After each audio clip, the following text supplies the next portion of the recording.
இதயம் புரட்சித் தலைவி அம்மாவளோடு 36 ஆண்டு காலம் உடனிருந்து நல்ல அரசியல் அனுபவம் பெற்றவர். மதிப்புக்குரிய சின்னம்மா அவர்கள் கழகத்தினுடைய பொதுச் செயலாளராக பொறுப்பேற்க வேண்டும். சிறப்பான ஒரு வலிமையான இயக்கமாக அனைத்து இந்திய அண்ணா திராவிட முன்னேற்ற கழகம் உருவாவதற்கு மதிப்புக்குரிய சின்னம்மா அவர்கள் கழகத்தினுடைய பொதுச் செயலாளராக பொறுப்பேற்க வேண்டும் என்று அன்போடு கேட்டுக்கொள்கிறேன். சசிகலா பொதுச் செயலாளர் அவர் சொல்லிட்டு போறாங்க, அதனால எங்களுக்கு என்ன இருக்குது? சூரியனை பார்த்து யாருக்கு என்ன பையன்? அனைத்து இந்திய அண்ணா திராவிட முன்னேற்ற கழகத்துக்கும் திருமதி சசிகலாவுக்கு எந்த தொடர்பும் கிடையாது.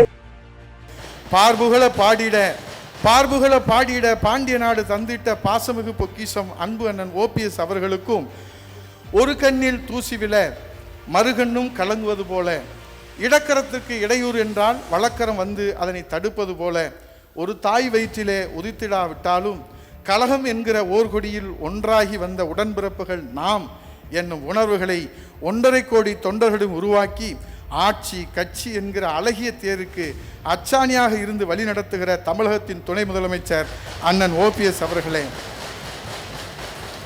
தமிழர்களின் வீரத்தையும் பண்பாட்டையும் பாரம்பரியத்தையும் மீட்டெடுக்கின்ற வகையிலே ஜல்லிக்கட்டு உரிமையை தாயின் வழியிலே மீட்டு தந்து தாய் நாட்டின் தன்மானத்தை காத்து தந்திட்ட அண்ணன் OPS அவர்களே, ஆன்மீகத்தையும் அரசியலையும் தன்னகத்தை கொண்டிருக்கிற தெய்வீக திருமகனின் வழி வந்தவரே அண்ணன் OPS அவர்களே, நம்முடைய கழகத்தின் நிரந்தர பொதுச் செயலாளர் புரட்சித் தலைவர் ஐயா எடப்பாடி அவருடைய ஒப்புதலோடு சொல்லுகிறேன், எந்த காலத்திலும் பன்னீர்செல்வம் அவர்களை அனைத்து இந்திய அண்ணா திராவிட முன்னேற்ற கழகத்திலே மீண்டும் சேர்ப்பதாக வருகின்ற செய்திகளிலே துளியும் உண்மை இல்லை.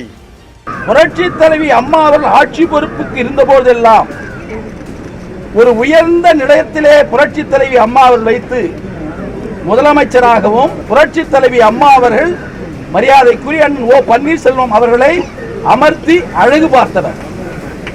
அப்படி அழகு பார்த்திருக்கிறார் என்று சொன்னால் திரு பன்னீர்செல்வம் அவர்கள் புரட்சி தலைவி அம்மா இடத்திலே எவ்வளவு விசுவாசமாக, எவ்வளவு உண்மையானவராக, எவ்வளவு மரியாதை உடையவராக அவர் செயல்பட்டிருந்தால் புரட்சி தலைவி அம்மா அவர்கள் தொடர்ந்து ஒரு உச்ச இடத்திலேயே வைத்திருப்பார். அப்படிப்பட்டவரை தான் ஒரு மூன்றாந்தர அரசியல்வாதியை போல திரு ஜெயக்குமார் அவர்கள் கருத்து சொல்லுகிறார்கள். பன்னீர்செல்வம் அவர்கள் தன் சுயநலத்தை பூர்த்தி செய்து கொள்வதற்காக இவர் எப்படி அண்ணா திராவிட முன்னேற்ற கழகத்தினுடைய இயக்கத்தை ஒன்றிணைவோம் வாருங்கள் என்று சொல்வதற்கு எந்தவிதமான அருகதையும் இல்லாத ஒரு நபர் திரு பன்னீர்செல்வம் அவர்கள்.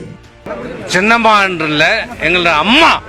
சின்னம்மா இல்ல, எங்களுடைய அம்மா, எங்களுடைய அம்மா, எங்கள் அம்மா, எங்கள் அம்மா இந்த தமிழகத்துடைய முதலமைச்சர் ஆகும். அவர்தான் உறுதி. சசிகலா என்பவர் யார்? அம்மா வீட்டில் வேலை செய்து வந்தவர்கள், ஒரு உதவியாளர். அம்மா இல்லை, அம்மாவோட அவருடைய வேலையும் முடிஞ்சு போச்சு. உலகத்திலே பயங்கரமான ஆயுதம் எது? கத்தி இல்ல, கோடாலி இல்ல, ஈட்டி, கடப்பாரை இல்ல, அது இல்லையா? அட நீயா சொல்லப்பா. உலகத்திலே பயங்கரமான ஆயுதம் எது? நிலைகட்டு போன நயவஞ்சகரின் நாக்கு தானது. நிலைகட்டு போன நயவஞ்சகரின் நாக்கு தானது.